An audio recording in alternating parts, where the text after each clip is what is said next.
तो प्रणाम। महान त्यागी बाबा जुमदेव जी को प्रणाम।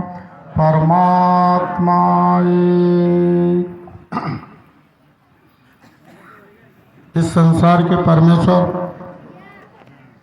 मानव धर्म के बाबा हनुमान जी, मैं आपके सामने नम के आपको प्रणाम करता हूँ और हमारे मानव धर्म के संस्थापक महान त्यागी बाबा जुमदेव जी, आपके आदेश से आज ग्राम कौन गाँव है बोदा में यहाँ के सभी परिसर के सेवकों के सहकार्य से सामूहिक एकता का हवन कार्य संपन्न हुआ और उसी के निमित्त आज भगवत कार्य की चर्चा बैठक आयोजित है। और इस चर्चा बैठक के अध्यक्ष सम्मानीय गोंदिया परिसर के अध्यक्ष जी ठाकरे जी, मंच आसीन है, मैं आपको दोनों हाथ जोड़ के प्रणाम करता हूँ। उसी प्रकार इस परिसर के प्रमुख मार्गदर्शक सम्मानीय के आर नखाते जी, आप भी मंच आसीन, आपको प्रणाम करता हूँ। गढ़चिरौली से सेवा भाई संस्था के अध्यक्ष भाई ठेंगरी जी, आप भी मंच आसीन, आपको प्रणाम करता हूँ। हमारे लांजी से केंद्रीय मंडल के अध्यक्ष भाई संतोष भाई चोरनेले जी, मैं आपको भी प्रणाम करता हूँ। हमारे बहुत पुराने साथी पेशने जी, कहीं खो गए थे लेकिन आज मिल गए, भाई पेशने जी, आपको भी प्रणाम करता हूँ। और उपस्थित सभी मंच पर समस्त संस्थाओं के पदाधिकारीगण, कार्यकर्ता, सहकार्यकर्ता, बाबा के सेवक सेविकाएं और मेरी आवाज़ जहाँ तक जा रही है आज इस ग्राम के सभी धर्म प्रेमी बंधुओं, आप सभी को मैं दोनों हाथ जोड़ के नमस्कार। साथियों, अभी सभी ने अपने अपने विचार रखे। विचार रखना वो उसका मौलिक अधिकार है। बाबा के आदेश पे विचार रख सकते हैं। कौन सा विचार अच्छा है और हम उसको ग्रहण करना चाहिए, ये हमारी जवाबदारी है। हम अपनी बुद्धिमत्ता से उस विचार को ग्रहण करेंगे। जैसे एक कटोरे के अंदर में पानी और दूध रख दिया जाए तो दूध को हंस पीता है और पानी को छोड़ देता है। तो हमें ये नहीं कहना है कि इसने गलत बोला, हमें तो ये ग्रहण करना है जो हमारे काम की चीज है। तो सबसे बड़ी चीज परमात्मा एक, हम सब लोग कहते हैं, ये क्या है? कोई वस्तु है क्या? परमात्मा एक कोई वस्तु नहीं है, दोनों आंखों से दिखने वाली चीज नहीं है। लेकिन इस परमात्मा एक कहने में 2 मिनट लगा, लेकिन इसकी प्राप्ति करने में कितनी तकलीफ हुई, या बैठने वाले लोग समझ सकते हैं? क्या समझ सकते हैं? महान त्यागी बाबा जुमदेव जी ने पूरा जीवन अपना समर्पित किया। जैसे एक महिला रोटी बनाती है, उस महिला को ही मालूम है कि उस रोटी बनाते तक के कितने बार हाथ में अंगार लगता है। लगता है क्या नहीं लगता? लगता है। फिर भी खाने वाला आदमी बोलता है कि क्या बोलता है, ये ऐसी और वैसी। तो महान त्यागी बाबा जुमदेव जी ने पूरा जीवन अपना समर्पित किया और आज हमारे सामने एक भगवान का परिचय दिया। और बाबा ने बताया, पीछे से हल्ला कम करो, बाबा ने बताया कि मानव के पास भगवान है। किसके पास है? मानव के पास भगवान है। लेकिन बड़ा दुख का विषय है कि मानव के पास भगवान है फिर भी मानव दुखी है। कितनी गंभीर बात है, सोचो। हर मानव के पास भगवान है फिर भी मानव दुखी। इसके बारे में महान त्यागी बाबा जुमदेव जी ने एक बहुत भयानक आविष्कार किया और इसका कारण ढूंढा कि आखिर वजह क्या है। क्या वजह है कि मानव के पास भगवान है फिर भी मानव दुखी है? मानव कर्म करता है और भगवान सर्वे सर्वा है। और वो न मंदिर में न मस्जिद में, वो मानव के पास है। लेकिन मानव मोह माया अहंकार तमाम विकारों के साथ में घिरा हुआ है, इसीलिए भगवान रहते हुए भी निराकार दूर मानव से हो गया है। वो निराकार मानव से दूर हो गया है। अब विकारों को कैसे दूर करना चाहिए, ये बात बाबा ने बताया है। इसको अमल में लाने की जरूरत है। अरे हर आदमी विनंती और प्रार्थना बोलता है, मत बोलो विनंती प्रार्थना। किसने बोला विनंती और प्रार्थना बोलने से भगवान मिलता है? सेंट की अगरबत्ती लगा दिए, विनंती बोल दिए, और वहां से उठने के बाद फिर सास से झगड़ा कर रही है। हाँ, तू असी तो तू तसी, है ना? क्या जरूरत है विनंती बोलने की? क्या जरूरत है? वैचारिक क्रांति निर्माण करो, अपने अंदर के विकारों को नष्ट करो। बाबा ने पूजा नहीं बताया, बाबा ने आचरण बताया है। पूजा नहीं बताया बाबा, आचरण बताया।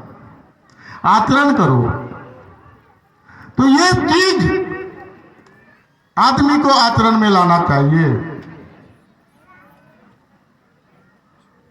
तो महान त्यागी बाबा जुमदेव जी ने इतना परिश्रम करके एक भगवान खड़ा किया और बता दिया मानव के पास भगवान है, लेकिन मानव मानवता से नहीं चलता है,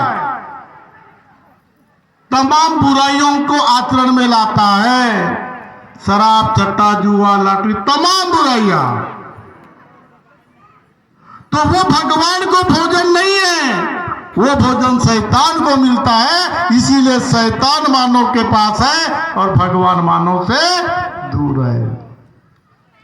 ये बाबा ने बताया। बाबा ने पूजा थोड़ा नहीं बताया। लेकिन इस मार्ग में आने के बाद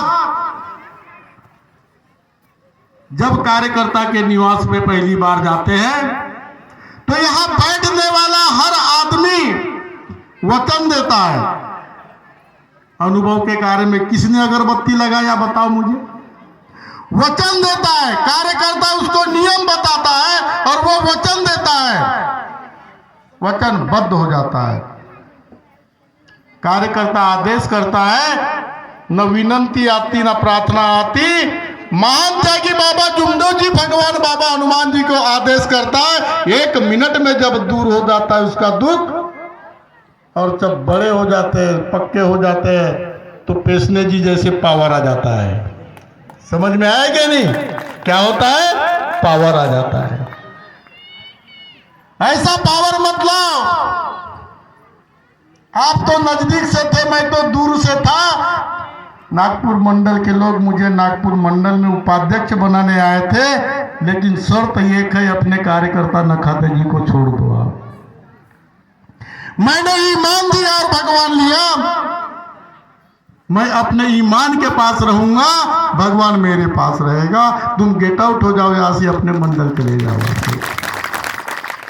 तो अपना ईमान अपना भगवान होता है। तो आप अपने ईमान के पास रहो। मुझे इस मंच पे आके इतनी बड़ी खुशी हुई कि कल का भूला आज अपने घर आ गया। मैं समझता हूं कि वो सही ठिकाने पे खड़ा हो गया, सही ठिकाने पे खड़ा हो गया। अब उस बात को याद करो, महान त्यागी बाबा जुमदेव जी ने कहा था, इस देश के अंदर इतने सेवक हो जाएंगे कि आप उनको गिनती नहीं कर सकते। लेकिन परिस्थितियां वैसी निर्माण होगी जैसे कौरव और पांडव में हुई थी। दोनों आंख से देख नहीं सकते, तो वो परिस्थितियां निर्माण हो गई है। और हम चंद लोग ही बाबा के सपने को पूरा करने के लिए आगे आना है साथियों। इसीलिए एकता को तोड़ो मत, एकता बना के रखो। अपने बाबा के सपने को पूरा करने का कार्य करो। हमारे भाई खोबरागड़े जी ने बोला, केंद्रीय मंडल का अर्थ क्या है? पोस्ट ग्रेजुएट हूं, मैं भी पढ़ा लिखा आदमी हूं, और बड़े बारीकी से अध्ययन करते हुए मैंने केंद्रीय मंडल का गठन करवाया। कि ऐसी कुछ परिस्थितियां हमारे लांजी क्षेत्र में नहीं, बालाघाट बैयर से लेकर तमाम गोंदिया परिसर में फैल रही है। और उन परिस्थितियों का एक उदाहरण भी उनने बताया। मेरे बड़े भाई अनंतराम जी अगासे के साथ जो मंडल के और निवास के लोगों ने घटना घटाया, और हम लोग सब संगठित होने के बाद में भी उनका साथ नहीं दे सके, तो मुझे ऐसा लगा कि हम सब परिसर के लोगों को एक होकर ऐसी परिस्थितियों का सामना करने के लिए केंद्रीय मंडल का गठन करना चाहिए। और हमने गठन किया, और गठन करने के बाद हम लोगों की हर समय बैठकें होती है, और हम उनमें ऐसे बहुत सारे अच्छे निर्णय ले रहे हैं, चाहे बालाघाट में हो, गोंदिया में हो, बैयर में हो, गढ़चिरौली में हो, लांजी में हो। मानव धर्म के ऊपर अपने परिसर में जो कोई परिस्थितियां निर्माण हो, उन परिस्थितियों को हम सब मिलकर हल करने के लिए इस संगठन के माध्यम से कार्य करते हैं। हम लोग, हमारा उद्देश्य ये नहीं है कि संगठन को बनाने के बाद में गोंदिया वाले हमें लांजी में पैसा दो, बालाघाट वाले पैसा दो, गढ़चिरौली वाले पैसा दो। हमारा उद्देश्य नहीं है। कल जब गढ़चिरौली वालों के ऊपर परिस्थिति आ जाएगी तो कौन अकेले सेकेंगे क्या? उस दिन अगर आप पूरे लोग खड़े हो जाओगे तो हमला करने वाला बवना हो जाएगा और आपकी ताकत बढ़ जाएगी। इसीलिए हमने इस संगठन का निर्माण किया। साथियों, मैं आप लोगों से कहना चाहूंगा और तमाम मित्रों से कहना चाहूंगा जो केंद्रीय मंडल के लोग हैं, ऐसे कुछ मित्रों से मेरी बात हुई, उनने बोले मेरे समिति के लोग नहीं मानते। तो फिर क्या के अध्यक्ष हो आप? क्या के अध्यक्ष हो आप? बताओ मुझे। हम आपके यहाँ से दौलत लेने के लिए गठन निर्माण नहीं किया है, हम तो आपके हर दुख सुख में साथ देने के लिए इस संगठन को खड़ा किया हुआ है। इस संगठन को ताकत दो। जैसे सुभाष चंद्र बोस जी ने कहा था, तुम मुझे खून दो मैं तुम्हें आजादी दूंगा। तो मैं कहता हूं आप तमाम लोगों से, आप संगठन को मजबूत बनाओ। अभी किरमे जी जिंदा है, तुम्हारे को आंच नहीं आने देगा। आप संगठन को ताकत देने की ताकत करो, क्योंकि मुझे मालूम है कि ये जो लोग हैं ये दुष्प्रचार कर रहे हैं। अगर हम लोगों की ताकत, हम लोगों की हिम्मत नहीं होती तो मंच पर आज बैठे हुए हमारे कार्यकर्ता जी सही में वो भगवान में चले जाते।